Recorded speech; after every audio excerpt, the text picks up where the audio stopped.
Welcome to a Jet News special report with Tim Maloney. Today we are celebrating the 44th anniversary of the Burger Court.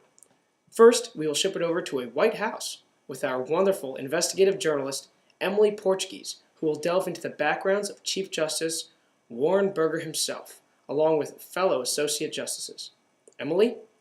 Thank you, Tim. I am live at a White House. Warren Burger was an influential Chief Justice of the Supreme Court.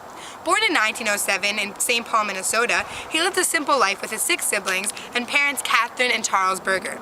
He attended University of Minnesota and later enrolled at William Mitchell College of Law.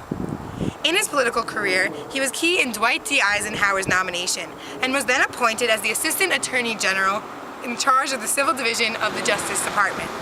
Here he argued in front of the Supreme Court, his future home.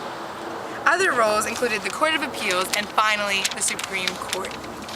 At his time at the Supreme Court, his associate justices included Hugo Black, William O. Douglas, John Marshall Harlan II, William J. Brennan Jr., Potter Stewart, Byron White, Thurgood Marshall, Harry Blackmun, Lewis F. Powell, William Rehnquist, John Paul Stevens, and finally Sandra Day O'Connor. They were very influential during their era. Back to you, Tim.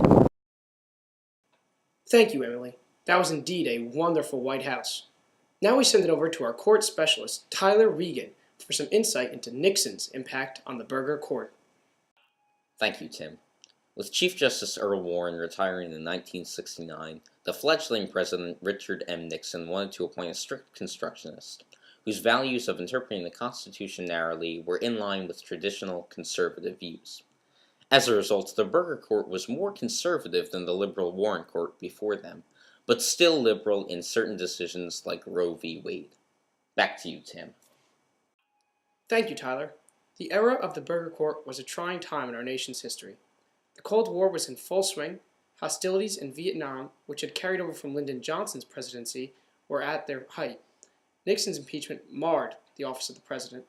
President Jimmy Carter's term was plagued by low approval ratings, a poor economy, and the Iranian hostage crisis, while Reagan is remembered for his speaking skills, policies hospitable to economic growth, the end of the Cold War, and the Iran-Contra scandal. This just in. We have this soundbite from our own historical court analyst, Jeevan Jacob. Tim. The Burgers Court's first major decision was Roe v. Wade in 1973. The court upheld women's rights to get an abortion. Next, U.S. v. Nixon came on the docket. In 1974, the court unanimously determined that Nixon had to turn over all tapes involving the Watergate scandal. They decided against Nixon and quickened his resignation, and even though 3 of the justices were appointed by Nixon himself. In 1976, the Supreme Court decided in Buckley v. Valeo that the Federal Election Campaign Act of 1971 was constitutional, so campaign contributions could be limited. Finally, in 1979, the court upheld that the idea of affirmative action was constitutional. In terms of American opinion, the decision of Roe v. Wade showed a dramatic shift in American opinions and a radical departure from the religious unity of the 1950s. During Eisenhower's presidency in the 1950s, church participation and religious participation was at its peak, and a decision protecting the constitutionality of abortion would have been very unpopular.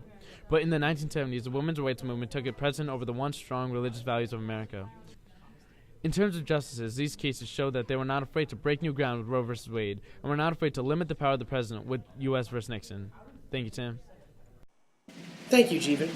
This concludes this edition of Jet News Special Report, Inside.